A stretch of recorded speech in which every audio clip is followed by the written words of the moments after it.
camera pans over an upscale neighborhood where polished cars glide past chic storefronts. Amidst the hustle and bustle of the well-dressed crowd, Calvin stands on the corner, his clothes worn and ragged. A passerby bumps into him, muttering an insult under their breath. Another woman, holding designer bags, sneers in his direction and crosses the street to avoid him. Despite the disdain and the cold glares, Calvin remains calm, his posture upright and dignified. He watches the world move around him as if unaffected by their judgment. One man shouts, "Get a job!" before turning away in disgust, while Calvin lowers his gaze and walks on, unnoticed by everyone but us, the viewers who can sense there's something more to this story. Before we start this story of change and discovery, make sure to hit the subscribe button. We share inspiring stories about strength, justice, and hope. Stories you won't want to miss. Calvin woke up with the first light of dawn, nestled under the quiet hum of the city streets. The cardboard box he had laid out for the night was already damp from the morning dew, but he didn't mind. The city was slowly coming to life around him, but Calvin was used to being invisible amidst the busyness. His clothes were tattered, his beard unkempt, and his shoes barely held together. To anyone passing by, he was just another homeless man, a figure easily overlooked. As he rose, he stretched his arms, rolling his shoulders to shake off the stiffness from another night on the hard ground. He took a deep breath, savoring the cool air of the early morning before walking to the nearest public restroom to freshen up. He didn't ask for much, just water from the tap and a moment of solitude. With every step, Calvin moved with quiet dignity, never letting the state of his appearance dictate his self-worth. By the time the streets grew busier, Calvin had made his way to a local street vendor who sold hot coffee and pastries on the corner. The vendor, a gruff older man named Miguel, had gotten used to seeing Calvin around. Without asking, Calvin would stop by each morning to help Miguel set up, arranging tables and chairs, sweeping the sidewalk, and organizing boxes of pastries. Miguel gave him a nod of recognition as Calvin quietly worked, offering no thanks, but never telling him to stop either. In return, Calvin never asked for money, not even a free cup of coffee. He simply smiled at the vendor and went about his day, disappearing into the flow of people and cars as the morning rush began. Around him, people hardly gave Calvin a second glance. The well-dressed crowd hurrying to offices or brunch spots barely noticed him, and when they did, it was usually with a sneer or a glare. "Why don't you find a job?" someone muttered under their breath as they passed him by. A young woman clutched her purse a little tighter, walking faster when she saw him approaching. Calvin simply kept moving. He never argued back, never shouted. There was a calmness about him, a quiet resilience that shielded him from the harshness of their judgment. Even when a child tugged at his mother's sleeve and pointed at Calvin, asking why the man looked so sad, Calvin didn't flinch. He just kept walking, blending into the backdrop of the city. Though Calvin's present life seemed bleak, the memories of his past were never far behind. As he walked through the city streets, quick flashes of his former life flickered in his mind. A lavish house with tall windows overlooking the ocean, his fingers tracing the smooth edges of a grand piano in a room filled with light, and the sound of his mother's laughter echoing in the hallways. But those memories were tainted by other, less pleasant ones. His father's cold, stern voice reverberated in his ears. "You'll never be good enough for this family if you can't live up to my expectations." The arguments, the distance, and the bitterness that had grown between them like a chasm seemed too wide to cross. And then there were the softer memories, the ones of his mother, who had passed away when he was young. Her gentle touch, her kind smile. She had always believed in him, even when his father didn't. As Calvin helped a stranger with directions or picked up litter from the street, these memories floated in the back of his mind, guiding his actions like a compass. Despite his current situation, he never allowed himself to fall into despair. He was here by choice, living on the streets to understand the world outside his father's wealth. The world his mother had once tried to show him. It was a life she would have been proud of, a life with purpose beyond material success. But to the people around him, he was just another homeless man, someone to avoid, someone to forget. Calvin continued his quiet walk through the neighborhood, each step taking him past people who either ignored him or scowled in his direction. He never stopped long in one place, knowing the unwritten rule of the streets. Keep moving. Don't make yourself a target. Yet no matter how much space he gave others, the disdain was palpable. As Calvin passed the large ornate windows of a boutique, a woman inside eyed him with visible disgust. Janine, the shop owner, was known for her impeccable appearance, always dressed in the latest designer clothes, her hair perfectly styled. She ran one of the most popular shops in the neighborhood, a place where the wealthy liked to spend their afternoons browsing overpriced goods. Calvin had never set foot inside. He didn't have to. He knew he wasn't welcome. As he walked by, he caught Janine's sharp glare through the window. A moment later, the door swung open and she stepped out, her voice thin and cold. "You can't stand here," she snapped, as if his mere presence could tarnish her precious store. "You're scaring off my customers." Calvin stopped in his tracks, meeting her gaze for just a second before nodding politely. He never argued, never defended himself. Without a word, he continued down the street, his feet carrying him past her shop as if it didn't matter. But it did, in small ways. He could feel the weight of every dismissive glance, every cold comment, and though he never let it show, it chipped away at him bit by bit. Further down the street, Calvin came across Mr. Benson, a man who represented everything Calvin had grown up around but now chose to distance himself from, dressed in a tailored suit. Benson was the epitome of wealth and success, strutting down the sidewalk as though he owned it.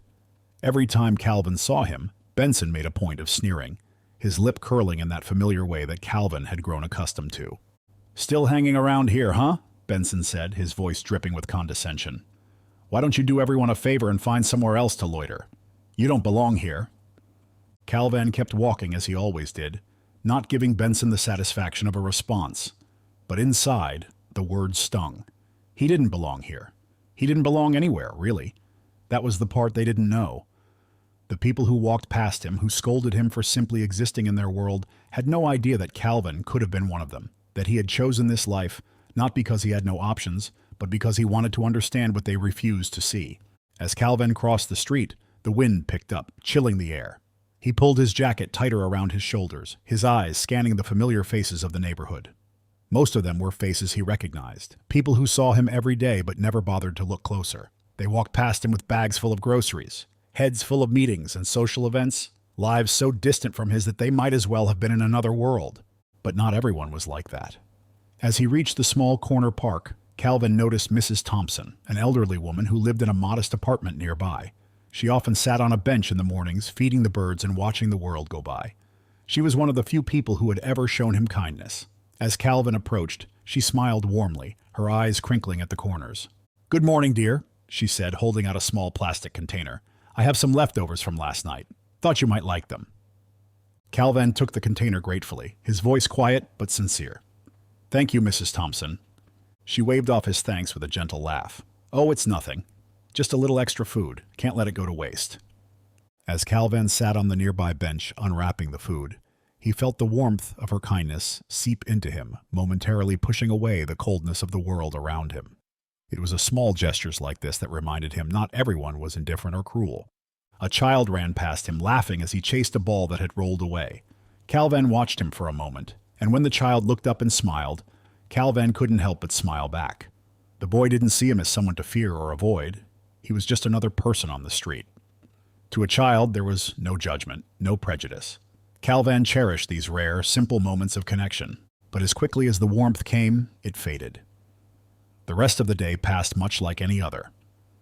Calvin made his way through the neighborhood, sticking to the shadows, avoiding eye contact. At one point, a security guard from a nearby hotel told him to keep moving, that he wasn't allowed to sit on the steps. Calvin, as always, obliged without protest, moving on to the next quiet spot where he wouldn't be seen or heard. Every day was a reflection of the same pattern. People like Benson and Janine, full of wealth and judgment, looked down on him as if he were invisible until he inconvenienced them. And yet there were those rare few, like Mrs. Thompson and the occasional smile from a child, that reminded him why he chose to live this way. Calvin knew the irony of his life. He was far from helpless, far from the man they thought they saw. But he didn't reveal the truth because they weren't ready to see it. Not yet. Until then, he would continue to live among them, quietly observing, learning, and waiting. Calvin sat beneath the same park bench where he'd spent countless afternoons, staring off at nothing in particular. The city buzzed around him, people moving quickly, cars rushing by, and the occasional voice rising above the noise. To anyone passing by, Calvin was just another homeless man, blending into the background, forgotten by the world. But inside, Calvin's thoughts were loud. His mind replayed the events of the past few months, the constant isolation, the judgment from strangers, and the weariness that came with surviving day by day. He shifted on the bench, feeling the cold metal press against his back. and allowed himself to reflect on why he was here in the first place. It wasn't by chance. It wasn't because life had thrown him into poverty, like so many others struggling around him. He had chosen this. A quiet flashback flickered through his mind. His mother's voice, soft but firm, echoed in his memory. Empathy, Calvin. That's what the world lacks. Without empathy, money means nothing. Calvin could see her face clearly, the warmth in her eyes as she'd spoken those words to him. She had always been that way. Compassionate, selfless, willing to give to others even when they had little themselves. His mother had been the one person in his life who had taught him the true meaning of wealth. Not the kind of wealth measured in dollars or fancy houses, but the wealth that came from understanding the struggles of others. She had passed away a year ago, leaving Calvin with more than just her wisdom. She had left him an inheritance, a fortune that would set him up for life. But instead of diving headfirst into the world of luxury, Calvin had decided to do something different. He wanted to understand what it felt like to walk in the shoes of the people his mother had always cared for, the ones who were judged and dismissed for not having enough. He had promised himself he would live on the streets for a year, just long enough to experience their struggles firsthand. But now, sitting on that bench with winter creeping in, Calvin couldn't help but wonder if he had made a mistake. He looked down at his hands, rough and dirtied from months of living without the comforts he once knew. His nails were chipped, his skin cracked from the cold. He hadn't been inside a warm building in what felt like weeks, and every night, the biting wind reminded him of just how far he had come from his former life. The weight of his decision pressed heavily on his chest. Was this really the right choice, Mom? Calvin thought to himself. He hadn't asked for much during this journey, no handouts, no sympathy. But now, after months of being invisible to the world, he couldn't ignore the creeping doubt that had begun to settle in his mind. His mother had always believed in walking the path of the less fortunate to truly understand their pain. But she had never had to live like this. Not like Calvin had.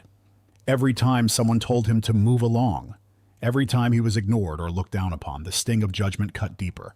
He had started to question whether his mother's values, the ones he had so earnestly adopted, were worth the personal sacrifice. Could empathy really be gained at the cost of his own dignity? Still, Calvin knew that despite the loneliness, the hunger, and the cold, this experience had taught him things no amount of money ever could. He had seen the world from a different angle, the way people shifted uncomfortably around him, how they made assumptions based solely on his appearance. He had witnessed kindness, too, in the form of an old woman's leftovers or a child's smile. These were the moments that had kept him going, the small gestures that reminded him of why he had made this choice. As Calvin sat lost in thought, a familiar voice broke through his reverie. Calvin. He looked up to see Andre, his lawyer, and the one person who had stuck by him through it all. Dressed in a tailored suit, Andre was the stark opposite of Calvin's current state. But the two had been close for years. Andre knew everything, why Calvin had made the choice to live this way and how long he had left until his year was up. Hey, Calvin said quietly, sitting up a little straighter on the bench. Andre approached, his expression a mixture of concern and frustration. It's almost time, you know. You've done what you set out to do. But Calvin, man, you don't have to keep pushing yourself like this. Calvin sighed, running a hand through his tangled hair. I know, but I'm not done yet. Andre sat down next to him, not caring about the strange looks they received from passers-by. What are you trying to prove, Calvin? You've lived through enough. The inheritance is waiting for you. It's time to come back. Calvin shook his head, his voice low. It's not about proving anything. It's about finishing what I started. Andre studied him for a moment, then nodded, though his eyes held concern. You're a stubborn man, you know that? Calvin managed a small smile. It runs in the family. They sat in silence for a while, the weight of the moment heavy between them. Andre was right. His time living on the streets was almost up. The money, the life of luxury he had walked away from, was waiting for him just around the corner. But something inside Calvin still felt unfinished. He wasn't sure if he was ready to return to that world, to leave behind the lessons he had learned. I'll be ready soon, Calvin said finally, his voice quiet but firm. Andre nodded, standing up. Just don't wait too long, man. This world, it's harsh. You've given it everything. But it's time to take care of yourself, too. As Andre walked away, Calvin remained on the bench, his thoughts swirling. The path ahead was clear, but the decision wasn't any easier. Could he really return to the life he had left behind, knowing what he knew now? Or was there still something more he had to learn before he could take his place in the world he had temporarily left? The evening sun had begun its slow descent, casting a golden glow over the city. Calvin sat quietly on the same bench where he had spent so many days, watching as people rushed past, lost in their own lives. The air was crisp, and for a moment everything felt calm. But that peace was soon shattered by the unmistakable sound of chaos. Shouts echoed down the street, followed by the distant wail of sirens. Calvin stood up, his heart racing as he scanned the horizon. Smoke was billowing into the sky, dark and thick, rising from a few blocks away. It didn't take long to realize where it was coming from, the community center. Calvin's stomach dropped. That building was more than just a structure. It was a vital part of the neighborhood. Families depended on it for after-school programs, food distribution, and a sense of safety in a city that often forgot about them. Without thinking, Calvin broke into a run. His feet pounded the pavement, carrying him toward the scene faster than he had moved in months. As he neared the center, the smoke grew thicker, choking the air and casting an eerie haze over the area. A crowd had already gathered outside, but no one was moving. The fire was spreading, and the wealthy residents, those same people who had sneered at Calvin, who had dismissed him as a nuisance, stood by in shock, staring at the flames as if they were watching a spectacle, not a disaster. They murmured amongst themselves, clutching their phones, taking videos, but no one stepped forward to help. Mr. Benson was there, his polished shoes scuffing the sidewalk as he paced back and forth, barking into his phone. "Where are the firefighters? They should have been here by now. This is unacceptable." Calvin pushed through the crowd, his pulse quickening as he saw the flames licking at the side of the building. Through the smoke, he could make out the faint figures of people still inside, children, elderly folks trapped in the chaos with no way out. He didn't hesitate. While others stood frozen, Calvin moved. He sprinted toward the entrance, ignoring the heat that seared his skin and the smoke that burned his lungs. His mind was clear, focused. There was no time for doubt, no room for fear. Behind him, he could hear the whispers of disbelief. "Is he crazy?" someone muttered. "He'll get himself killed." But Calvin didn't stop. He slammed his shoulder into the door, forcing it open, and was immediately met with a wave of heat and smoke. The inside of the center was chaos. Furniture overturned, smoke filling every corner. He could hear the faint cries for help, people coughing and gasping for air, disoriented in the haze. Calvin's eyes stung, but he forced himself to push through, moving toward the nearest voice. A child, no more than 6 or 7, was huddled behind a table, her eyes wide with terror. Calvin reached out, his voice calm despite the chaos. "Hey, it's okay. I'm going to get you out of here." The girl looked up at him, too frightened to speak, but she nodded. Calvin scooped her into his arms, holding her close as he navigated his way back to the entrance. The heat was unbearable, but Calvin's focus never wavered. He was stronger than anyone realized, his body hardened by months of living on the streets, surviving against the odds. As he emerged from the smoke-filled building, the crowd gasped. Calvin ignored them, setting the girl down gently in front of the paramedics, who had just arrived. Her mother, standing in the crowd, rushed forward, tears streaming down her face. "Thank you. Thank you so much." But Calvin was already moving again, heading back into the building without a second thought. Inside, the smoke was thicker, the flames more intense, but Calvin remained calm. His heart pounded, but not from fear. He knew what he had to do. His hands were steady as he pulled a woman from the corner of a room, helping her find her way through the maze of overturned chairs and debris. Each time Calvin returned to the building, more people watched in awe. The wealthy residents, who had looked down on him for so long, stood speechless as he carried out person after person, his face set with determination. Even Mr. Benson, the man who had berated Calvin just days ago, stared in disbelief. As Calvin emerged from the building once again, carrying an elderly man over his shoulder, the crowd erupted into murmurs of shock and admiration. The firefighters had finally arrived, but it was clear who had saved the day. Calvin, the man they had ignored, the man they had treated like he was invisible, had risked his life to save people they hadn't even thought to help. He set the elderly man down gently before stepping back, wiping the sweat from his brow. His chest heaved with the effort, but his eyes were calm. He didn't need their approval, didn't crave their gratitude. He had done what needed to be done, nothing more. But as he stood there, catching his breath, the crowd around him began to change. The judgment in their eyes shifted to something else, something like respect, or maybe even guilt. They had misjudged him, and now they knew it. Mr. Benson stepped forward, his voice uncertain. I didn't know. I didn't realize, he stammered, but Calvin simply held up a hand, stopping him mid-sentence.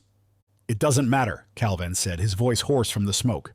He glanced back at the community center, watching as the firefighters worked to contain the blaze. What matters is that they're safe. Dad. For the first time, the people who had looked down on him saw Calvin for who he really was. Not just a homeless man, but someone with courage, someone with strength. The truth about his identity still remained hidden, but the seeds of change had been planted. The community was beginning to see Calvin in a new light, though they didn't yet know the full story of who he truly was. The morning after the fire, the neighborhood was buzzing with whispers. The scent of smoke still lingered in the air, and the community center stood charred, but mostly intact, thanks to Calvin's bravery. Word of what had happened spread quickly. Calvin, the man everyone had dismissed and ignored, had run into the flames to save people without a second thought. At the small cafe on the corner, regulars gathered around their morning coffee, their conversations tinged with awe and confusion. I heard he pulled out 6 people, a man said, stirring his cup absent-mindedly. I didn't even think he could run, let alone carry people out of a burning building. Didn't see that coming, another muttered. He's always so quiet, just sitting there on that bench. I didn't think he had it in him. Meanwhile, across the street, Mr. Benson stood in front of his office building, staring out of the window. He hadn't stopped thinking about what had happened. The memory of Calvin charging into the flames while everyone else stood by was seared into his mind. Benson prided himself on being a man of action, someone who took charge of situations. But yesterday, when it really mattered, he had done nothing. He had just stood there, yelling into his phone, paralyzed by fear and indecision. Now, watching the street below, Benson's thoughts churned with guilt. He had treated Calvin like a nuisance, shooing him away like an unwanted stray whenever their paths crossed.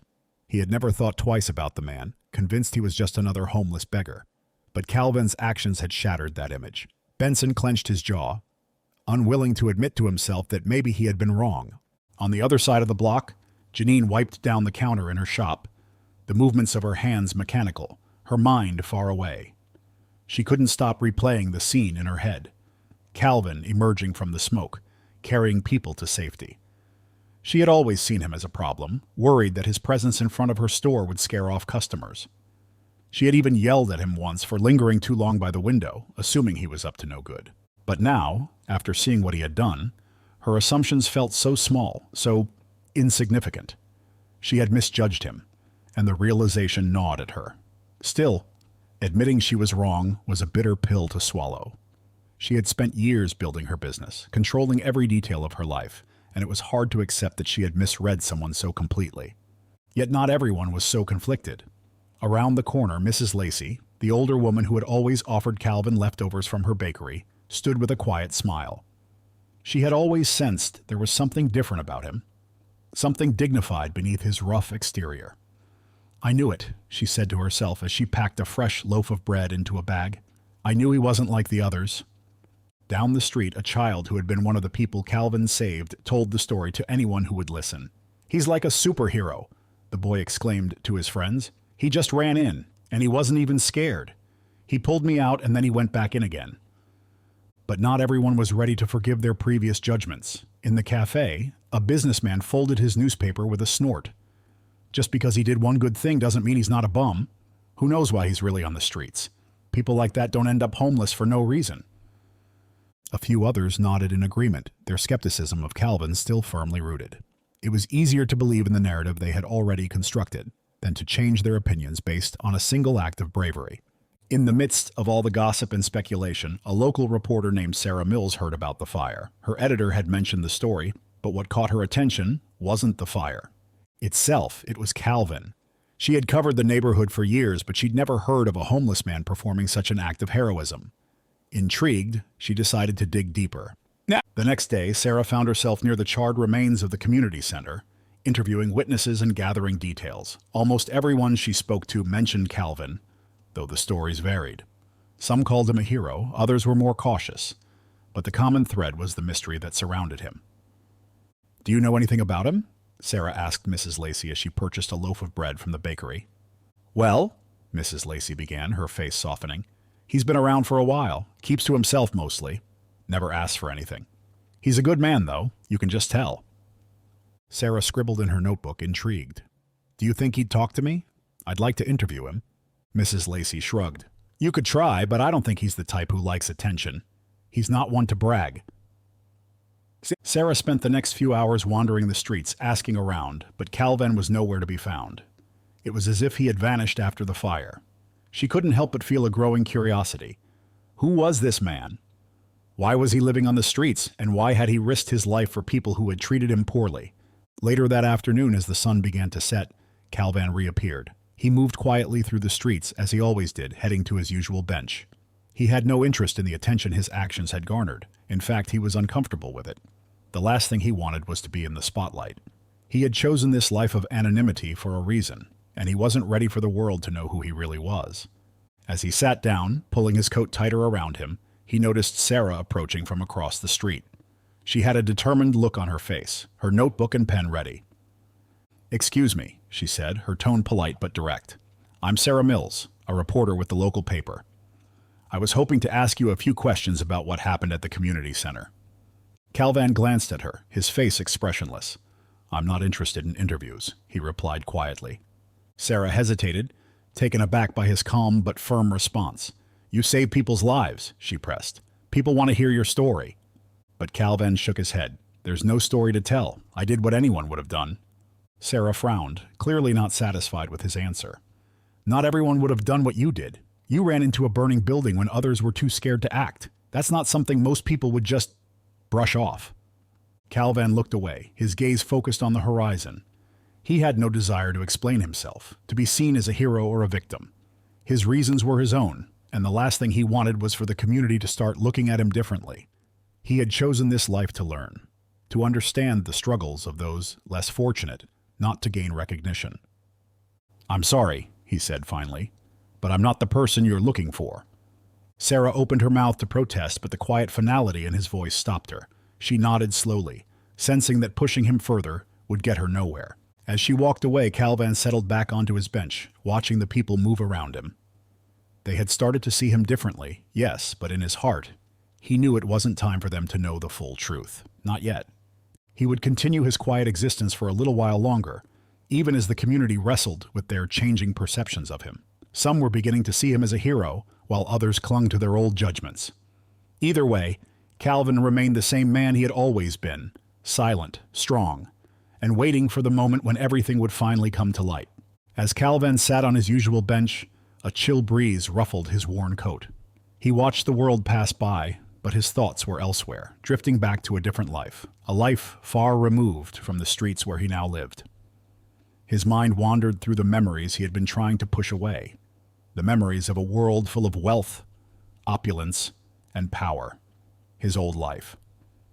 Calvin had been born into privilege, the son of a billionaire businessman who was known for his ruthless tactics in the corporate world. His father, Richard King, had built a financial empire from the ground up, and his success had come with a cost. Calvin had grown up in a world of penthouses, private schools, and extravagant vacations, but it was a cold and lonely world, one that his father had ruled with an iron fist. Richard's idea of success was simple. Money was power, and power was everything. But Calvin's mother, Olivia, was different. She had been the heart of their home, always reminding Calvin of the importance of kindness, empathy, and giving back. While Richard King taught his son about business deals and mergers, Olivia showed him the value of compassion. She took Calvin to volunteer at shelters, organized charity events, and always made time for those who had less. For her, life wasn't about accumulating wealth. It was about making the world a better place, one small act at a time.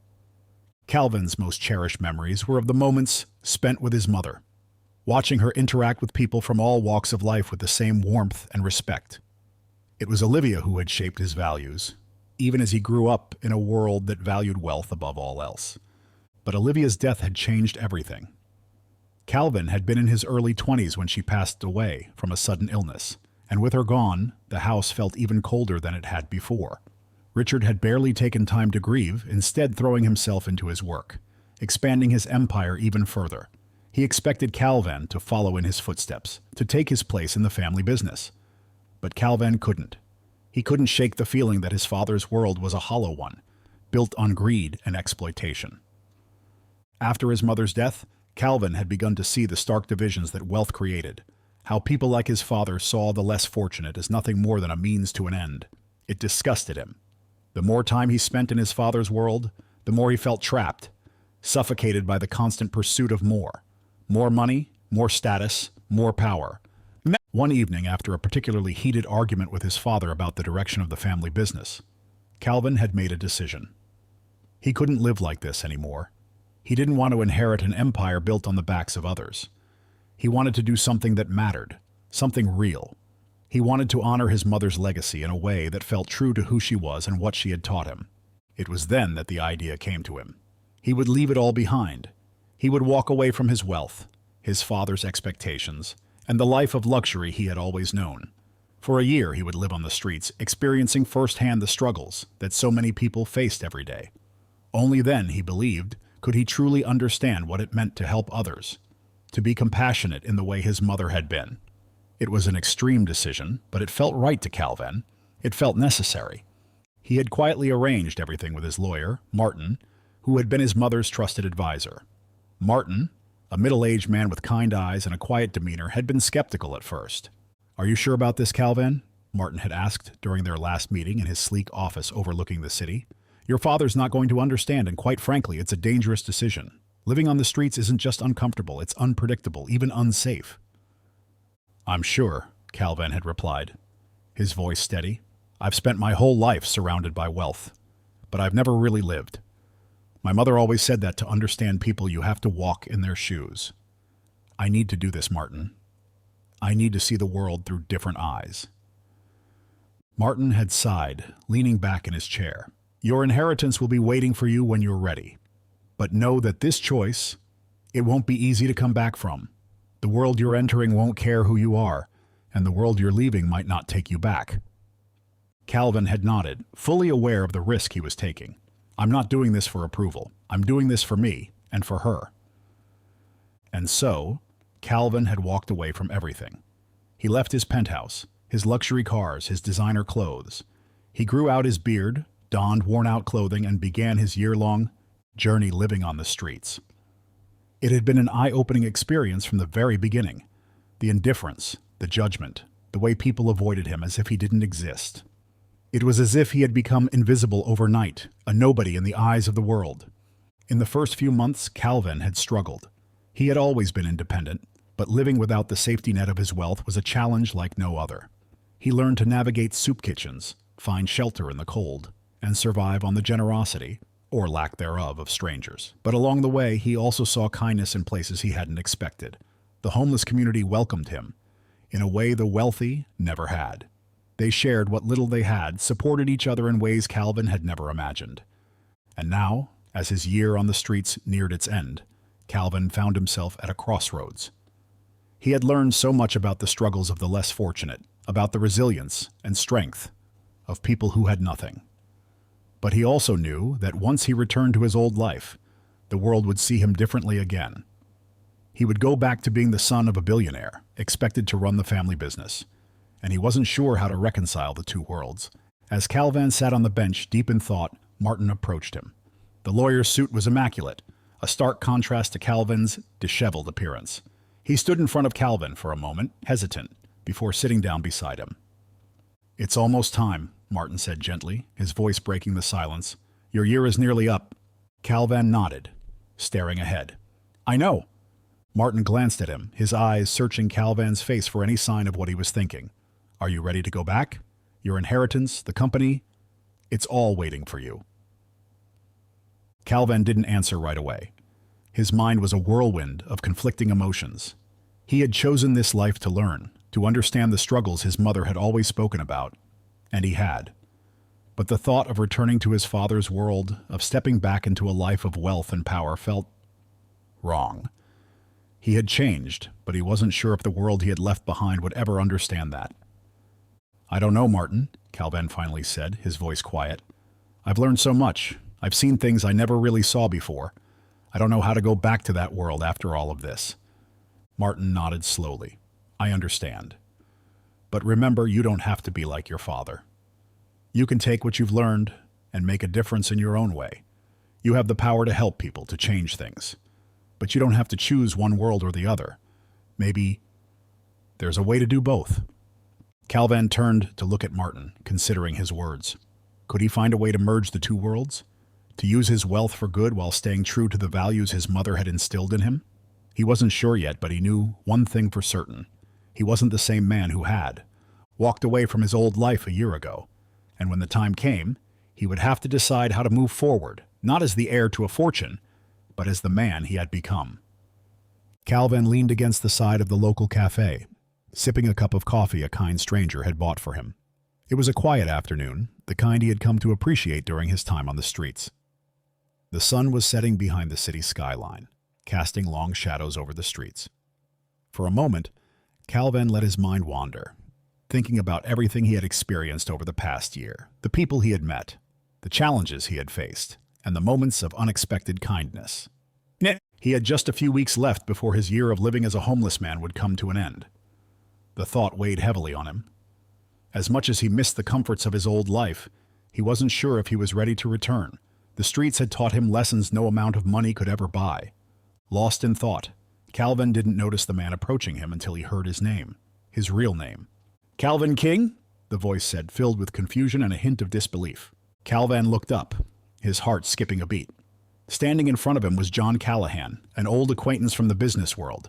John had worked with his father on several major deals, and Calvin had met him more than a few times at corporate events. The two had never been close, but they moved in the same wealthy circles back in the day. John's eyes widened as he took in Calvin's appearance, his scruffy beard, the worn clothes, the unmistakable signs of a man living on the streets. What are you doing here?" John stammered, glancing around as if expecting cameras to appear and reveal that this was some sort of elaborate prank. "Why are you dressed like that?" Calvin felt a surge of panic rise in his chest, but he quickly forced it down. He had known this moment might come. Sooner or later, someone from his past was bound to recognize him. He just hadn't expected it to happen in such a public place. "John," Calvin said calmly, straightening up, "it's been a while." "A while?" John blinked, still trying to process what he was seeing. "Calvin, you're living on the streets? What the hell happened to you?" People nearby started to take notice, their eyes flicking between the two men. John's loud exclamations were drawing attention, and Calvin could feel the weight of their stares pressing down on him. He had always kept a low profile during his time on the streets, but now it seemed like that was about to change. "Calvin King, right? You're the son of Richard King, the billionaire?" One of the passers-by murmured, recognizing the name. The murmur spread quickly, and soon the small crowd began to whisper, their voices tinged with curiosity and disbelief. Calvin sighed, running a hand through his hair. There was no use hiding it now. He had to face the situation head-on. "Yes," Calvin said, turning to address John and the growing crowd. "I'm Calvin King, but right now I'm just living my life." "Living your life?" John scoffed, still unable to wrap his head around it. "You're a billionaire's heir. What are you doing living like this?" His eyes flicked over Calvin's shabby appearance, a mix of confusion and disgust coloring his expression. The crowd grew larger, and the whispers turned into outright chatter. People pulled out their phones, taking pictures, recording videos, trying to capture this strange, unexpected scene. "You're a billionaire?" someone asked, their voice tinged with shock. "Why would you choose to live on the streets?" Calvin hesitated. He had always known he'd have to explain his decision eventually, but he wasn't prepared for it to happen like this, in front of a crowd of curious onlookers. "Why did you lie to us?" another voice chimed in, this one angrier. "You let us think you were homeless this whole time. What kind of game are you playing?" The crowd was starting to shift, some people growing hostile, while others looked on with a mix of curiosity and admiration. Calvin could feel the tension in the air, and he knew he had to say something before things escalated. "I didn't lie to anyone," Calvin said, his voice calm but firm. "I've been living on the streets by choice, not to deceive anyone, but to learn. To understand what it's like to live without the privileges I grew up with. My mother, she always believed that to help others you had to understand them first. I wanted to honor her memory by living among those who struggle, just as she would have wanted." His words hung in the air, and for a moment the crowd seemed to pause, considering his explanation. Some faces softened, while others remained skeptical. "So what? You're just going to go back to your fancy mansion now that you had your little experiment?" Mr. Benson, the wealthy businessman who had often berated Calvin, stepped forward, his face twisted with disdain. "You think playing poor for a year makes you a hero?" Calvin met Benson's gaze, feeling the man's contempt wash over him. He had always known there would be people like Benson, People who would never understand, who would always see him as the billionaire's son no matter what choices he made. I didn't do this to be a hero, Calvin said quietly. I did this to learn. And I've learned more than I ever could have imagined. The crowd was still buzzing with conversation, but a few people were starting to nod, understanding dawning in their eyes. A local reporter had appeared scribbling furiously in her notebook, her eyes flicking up at Calvin every few seconds. The news was spreading fast. Calvin King, the billionaire heir, living on the streets for a year. It was the kind of story that would dominate headlines for days. And then a voice from the crowd spoke up. I saw you at the fire. You saved those people. You didn't have to, but you did. It was a young woman, one of the few people Calvin had rescued from the community center during the fire. She stepped forward, her eyes filled with gratitude. I don't care if you're a billionaire or not. You helped me when no one else would. Her words seemed to shift the atmosphere. More people began to speak up, recalling how Calvin had quietly helped the street vendors, how he had never asked for anything in return, how he had been a part of their community, even if they hadn't realized who he really was. But there were still murmurs of doubt, voices questioning his motives, wondering if he had used his wealth as a safety net all along. A local event, a benefit to rebuild the community center, was approaching, and it was clear that Calvin's true identity would soon be public knowledge. As more people found out who he really was, the community would have to decide. Would they accept him for the man he had shown himself to be? Or would they only see the billionaire heir who had chosen to live among them? Calvin sat on the steps of the community center, watching as workers began cleaning up the charred remains of what was once a vibrant hub for the neighborhood. The air was still thick with the smell of smoke, and the memories of the fire lingered in the minds of those who had watched it burn. People moved around him, some offering polite nods or awkward smiles, their curiosity about his identity still palpable. Others kept their distance, unsure how to approach him now that they knew who he truly was. As Calvin gazed at the workers, he heard footsteps approaching. He looked up to see Mr. Benson and Janine standing a few feet away, their expressions a mix of unease and forced politeness. For months, they had treated him like an inconvenience, someone who didn't belong in their neatly curated world. Now they were the ones who seemed out of place. Mr. Benson cleared his throat, his usual arrogant demeanor noticeably absent. Calvin, I suppose we owe you an apology. Janine nodded in agreement, though her smile was tight, more out of obligation than sincerity. Yes, we had no idea about who you really were. I mean, if we had known... Calvin raised an eyebrow, his calm gaze making them both shift uncomfortably. Would it have changed anything? He asked softly, his voice carrying a weight that made the question feel heavier than it was. Mr. Benson blinked, clearly taken aback by the directness of Calvin's response. Well, I suppose it might have. We didn't realize. I mean, we thought you were just... A homeless man, Calvin finished for him, his voice steady. Someone who didn't fit into your idea of what's acceptable in this neighborhood? Janine's face flushed with embarrassment, but she forced herself to meet Calvin's gaze. It's not that we didn't care, it's just... You have to understand, we run businesses. We have a reputation to maintain. When people see someone loitering around, it's bad for business. Calvin looked between the two of them, seeing their discomfort, their attempts to explain away their behavior. They weren't bad people necessarily, just narrow-minded, caught up in their own concerns, blind to the humanity of those they deemed less than. It was a kind of ignorance Calvin had seen all his life, even before he decided to walk away from his father's fortune. I understand that you have businesses to protect, Calvin said evenly, but you made assumptions about me without knowing anything about my story. You saw my appearance and judged me based on that, without ever taking the time to see the person behind it. Mr. Benson fidgeted, his face stiff. Look, Calvin, we're sorry. We didn't mean to... Well, we didn't know who you were. That's the point, isn't it? Calvin replied, his voice soft but firm. It shouldn't have mattered who I was. Wealth, status, none of that defines who a person is. Our actions, how we treat each other, are what define us. Janine shifted uncomfortably, glancing at Mr. Benson before speaking again. We realized we were wrong. You saved people during that fire. We never expected that. We thought, well, I guess we thought we had you all figured out. Calvin offered a faint smile, though there was little warmth in it. I wasn't out here to prove anything to anyone. I didn't live on the streets to test you or to play some kind of game. I chose this life for a year because I wanted to understand, really understand, what it's like for people who don't have the privileges I was born into. Mr. Benson and Janine exchanged glances, their discomfort deepening as Calvin's words sank in. They had spent months assuming that Calvin was just another unfortunate soul down on his luck, someone to be pitied or ignored. Now, standing before them, he wasn't just a man who had saved lives. He was someone who had chosen to walk away from a life of luxury to experience something far more profound. "You must think we're terrible," Janine said quietly, her voice barely audible. Calvin shook his head. "No, I don't think you're terrible. I think you're like a lot of people, focused on your own world, not realizing that there's more to the people around you than what you see on the surface." Mr. Benson's brow furrowed. "But why? Why would you give up all of that wealth to live like this? It doesn't make sense."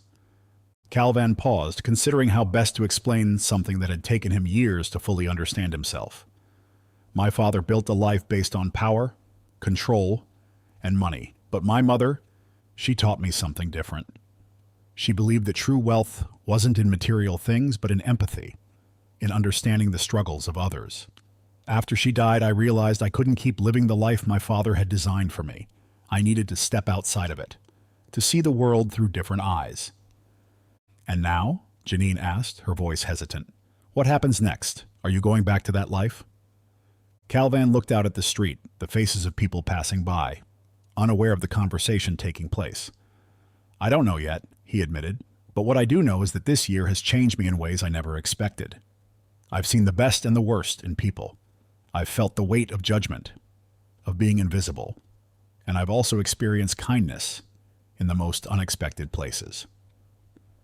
Mr. Benson's expression softened, though there was still a trace of his old arrogance lingering. "So, you're saying, what, that we should have been nicer to you? That we should be treating homeless people better because any one of them could secretly be a billionaire?" Calvin's gaze sharpened. "No, Mr. Benson, that's not what I'm saying at all. I'm saying you should treat people better because they're human beings, regardless of their wealth or status." "Ned!" Janine lowered her eyes, the weight of her guilt settling in. "You're right. We've been wrong." Calvin gave a small nod, not out of satisfaction, but out of quiet understanding. "It's not about being right or wrong. It's about doing better. We all have blind spots. The important thing is what we do once we recognize them." The silence between them stretched, heavy but meaningful. Calvin could see the shift in their faces, the realization that they had let their assumptions cloud their judgment, that they had been a part of a problem they hadn't even seen. Mr. Benson cleared his throat, his voice lower now, almost respectful. "So, what now?" Calvin smiled faintly, standing up and dusting off his worn clothes. "I'm not looking for an apology or redemption. What happens next is up to you. How you treat people from here on out, that's what matters." Janine looked up, her face softened by humility. "I'll do better." As Calvin nodded and began to walk away, the community around him continued to buzz with the revelations of who he truly was. Some people would undoubtedly try to befriend him now, hoping to gain favor with a billionaire. Others would feel the sting of guilt for the way they had treated him. But Calvin wasn't looking for revenge or even forgiveness. What mattered to him was that people understood one simple truth. Wealth didn't define character. Actions did. As he turned the corner, leaving Mr. Benson and Janine standing in their quiet reflection, Calvin felt a sense of calm settle over him. His year on the streets had been filled with hardship and lessons, but it had also brought him clarity. The journey wasn't over, but he had finally made peace with his decision.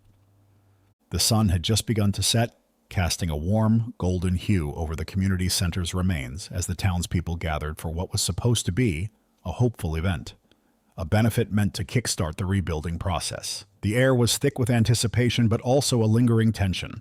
A recent scandal had rocked the neighborhood. Funding meant to rebuild the center had mysteriously disappeared, leaving the project in limbo. Whispers of corruption and mismanagement spread quickly, and trust in local leaders had reached an all-time low. People were anxious, unsure of what would come next. Calvin stood at the back of the crowd, observing quietly as he had done so many times before. But today there was something different in the air. He wasn't dressed in the ragged clothes that had marked him as an outsider for the past year. Instead, he stood tall in a sharp suit, subtle but unmistakably expensive. There were still some who stared at him, unsure of how to reconcile the homeless man they'd once dismissed with the wealthy benefactor standing before them now. The event had been planned by local leaders to ease the community's worries and regain trust, but so far the speeches had fallen flat. Mr. Benson, who had managed to wriggle his way into organizing the benefit after his recent conversation with Calvin, stood at the podium, attempting to give a rousing speech about moving forward together. But his words rang hollow, and the crowd's lackluster applause reflected their growing disillusionment. It wasn't until Calvin stepped forward that the atmosphere truly began to shift. There was a murmur of surprise as he made his way to the front, catching the attention of the audience. Whispers of, "Is that him?" and "I thought he was homeless?" spread through the crowd like wildfire. Mr. Benson, sensing the crowd's interest, awkwardly gestured toward Calvin, his earlier arrogance now replaced with an obvious attempt at appeasement. "Ladies and gentlemen," Benson said, his voice strained, "I think we should hear from someone who has, a unique perspective on our community. Calvin, would you like to say a few words?" The crowd watched as Calvin took the microphone, standing tall before them, a man who had lived on both sides of a society, wealth and poverty. There was a moment of quiet as he surveyed the faces staring back at him. Some were expectant, others skeptical, but Calvin's gaze was calm, his voice steady as he began to speak. "I came here today not as the man you thought you knew, but as someone who has experienced both sides of life. Many of you only saw me as a homeless man, a person who didn't belong. But in truth, I chose to live that way for a year. Not as a test, not as a game, but as a way to understand the struggles that so many people face every day." He paused, allowing his words to settle over the crowd. The skepticism in their eyes began to fade, replaced by curiosity. "When I first came here, I was treated like an outsider. Some of you dismissed me without a second thought. Others judged me because of how I looked or where you thought I came from. But a few of you saw me for who I really was. Not because of my wealth or my status, but because you understood that we're all human, and we all have a responsibility to one another." Calvin's voice grew stronger as he continued. "I've learned a lot during this year. I've seen how easy it is to ignore those who are struggling when we're comfortable in our own lives. But I've also seen the power of kindness, of community. People like the elderly woman who always gave me leftovers, or the child who smiled at me when no one else would. Those small acts of kindness, they mean more than you'll ever know." The crowd was silent, captivated by his sincerity. But now, our community is facing a new challenge. The funds for rebuilding this center, the heart of our neighborhood, have disappeared. People are pointing fingers, but that won't solve the problem. What will solve it is coming together, not as the wealthy and the poor, not as business owners and homeless men, but as a community that cares for one another. Now, he gestured toward the broken-down community center behind him. "This building represents more than just bricks and mortar. It represents the people who need it, the families, the children, the elderly. And today I'm standing here not as a man who once walked these streets in rags, but as someone who can help rebuild this place and restore hope to this community." The crowd began to shift, a sense of excitement rippling through the air as they realized what Calvin was offering. "I will personally ensure that the funds are restored," Calvin continued, his voice steady but filled with purpose. "But this isn't just about money. It's about each and every one of us taking responsibility for the well-being of our neighbors. It's about standing up for the people who are struggling. The ones we walk past every day without a second glance. We've all been guilty of it. I know I have." Mr. Benson shifted uncomfortably in the background, his guilt more visible now as Calvin's words hit closer to home. "And while I can use my wealth to fix what's broken here, the real change has to come from all of us," Calvin said, looking out at the crowd. "The way we treat each other, the way we judge or ignore those who seem different from us. That's what needs to change. Wealth isn't what makes a person valuable. It's our actions, our willingness to help one another, that defines who we are." The crowd was now fully engaged, many nodding in agreement, while others looked thoughtful, as if reevaluating their own actions.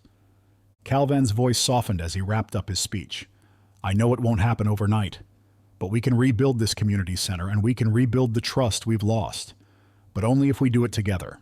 This isn't just about a wealthy man swooping in to fix things. It's about all of us recognizing that we are stronger when we work as one." There was a long moment of silence as Calvin stepped back from the microphone, allowing his words to sink in. The crowd, for a moment, seemed frozen, unsure of how to respond. Then slowly someone began to clap. The applause grew, building into a wave of approval that spread through the crowd like wildfire. Calvin stood there, taking it all in. He hadn't come here for applause, but the warmth of the crowd told him that something had shifted. The community had been fractured by judgment, by assumptions and neglect. But now they had a chance to come together. As the applause continued, Calvin made his way off the stage, feeling lighter than he had in months. His journey wasn't over, but today, standing before the people who had once dismissed him, he knew that he had made a difference. The community had been given a second chance, and so had he. For the first time in a long while, Calvin allowed himself to smile, not because of the wealth he had, but because of the community he had helped bring together. As the sun set on another day, Calvin stood in front of the newly rebuilt community center. The structure gleamed with fresh paint, its doors wide open, welcoming families, children, and anyone in need. It was a far cry from the burned shell it had been just weeks ago. Now it stood as a symbol of hope, rebuilt with the funds Calvin had contributed through the foundation he'd created. He had used a portion of his inheritance to establish the foundation, but more importantly, he had put systems in place to ensure that the money would be used effectively, focusing on sustainable initiatives for the homeless and underprivileged. The foundation didn't just give handouts. It funded job training, mental health support, and affordable housing projects aiming to break the cycle of poverty that had trapped so many in the community. Calvin had made it a point to remain personally involved. He wasn't just signing checks and delegating tasks. He was there, walking through the community, talking to people, listening to their struggles, and figuring out ways to help. He knew that writing a check wasn't enough. If real change was going to happen, it would take more than just money. It would take time, effort, and a true understanding of the challenges people faced. The community center had become a hub for the neighborhood, offering everything from after-school programs for kids to support groups for those struggling to make ends meet. It was a place where people could come together, and Calvin was proud of what it had become. As he stood there, watching children run and play in the park next to the center, Calvin felt a deep sense of fulfillment. He had come a long way from the man who had chosen to live on the streets to understand the hardships of the less fortunate. He had learned more than he ever could have imagined during that year, not just about poverty, but about himself, about people, and about the invisible barriers that kept society divided. Mr. Benson, the wealthy businessman who had once berated him on the streets, walked by. Their eyes met, and for a moment there was an awkward pause. Benson looked as though he wanted to say something, but the words stuck in his throat. Eventually he nodded, a silent acknowledgement of everything Calvin had done. Calvin returned the nod, but there was no malice in his heart. He had made peace with the fact that not everyone would change. Calvin had long since stopped seeking validation from people like Mr. Benson. Some would never truly understand the lessons he had learned, but others had. Janine, the shop owner who once worried he was scaring away customers, had become one of the center's biggest supporters. She had volunteered her time and even organized fundraisers to help keep it running. She had admitted to Calvin, more than once, that she had been wrong about him. People change, Calvin had told her with a smile, and that's all that matters. Walking through the streets now, Calvin was no longer ignored or scorned. People greeted him with respect, but his demeanor remained the same, humble and grounded. He hadn't let his wealth define him before, and he wasn't going to let it define him now. His mother's lessons about kindness and empathy still guided him, just as they had during his time living on the streets. But the difference now was that Calvin had the power to make a lasting impact, and he wasn't going to waste that opportunity. The foundation he had created was just the beginning. He had plans to expand its reach, to build more community centers, to fund educational scholarships, and to create real opportunities for those who had been overlooked by society for far too long. As Calvin continued his walk, a young boy ran up to him, tugging at his sleeve. Mr. Calvin, can we play basketball in the new court today?" the boy asked excitedly, pointing to the freshly built basketball court next to the community center. Calvin smiled down at him. "Of course," he said warmly. "Go grab your friends. I'll be there in a minute." The boy ran off, his laughter filling the air, and Calvin watched him go, a quiet smile on his face. This was what it was all about. Not the money, not the recognition, but the people. The lives he had touched, the community he had helped rebuild. Calvin knew that not everyone in the neighborhood would change. There would always be those who held on to their prejudices, who couldn't see past the surface. But that didn't bother him anymore. He had done what he set out to do. He had honored his mother's memory, and he had found a way to use his wealth in a way that truly mattered. As he looked around at the bustling community, Calvin took a deep breath, feeling at peace with his journey. His mother had always told him that empathy was the greatest gift one could offer, and now he understood just how true that was. He may have started his journey alone on the streets, but now Calvin walked through a neighborhood that had been transformed, not just by his money, but by the kindness and resilience of the people within it. He had found his purpose, and that was worth more than all the wealth in the world. As the evening sun cast a golden glow over the neighborhood, Calvin stood by the window of the community center, watching the last few people trickle out after a busy day of activities. The laughter of children echoed from the nearby playground while adults mingled, sharing conversations and ideas about upcoming events. The center had become a cornerstone of the community, a place of refuge and hope, and it filled Calvin with a quiet sense of pride. He reflected on the journey that had brought him here. From the luxury of his father's mansion to the harsh streets where he had chosen to live, both worlds had shaped him. He had experienced the isolation that came with wealth and the judgment that came with poverty. And while the two seemed worlds apart, Calvin had learned that true wealth wasn't found in material possessions. It was in empathy, connection, and the ability to uplift others. Living in poverty had humbled him. It had shown him the strength and dignity of those who struggled every day, and it had deepened his commitment to using his wealth for something meaningful. But his time on the streets had also reminded him of the importance of remaining grounded, of never forgetting where he came from, and of always staying true to the values his mother had instilled in him. Calvin's purpose was now clear. His wealth wasn't just a privilege, it was a responsibility. He would continue to use it to create opportunities for others, to break down the barriers that divided people, and to build a community where everyone was valued, regardless of their background or circumstance. As the final lights dimmed in the community center, Calvin found peace in the small, everyday moments, helping someone with their groceries, organizing an event for the kids, or simply listening to the stories of those who came through the center's doors. These moments reminded him that real change wasn't always grand or flashy. Sometimes, it was in the quiet, steady work of making the world around him a better place.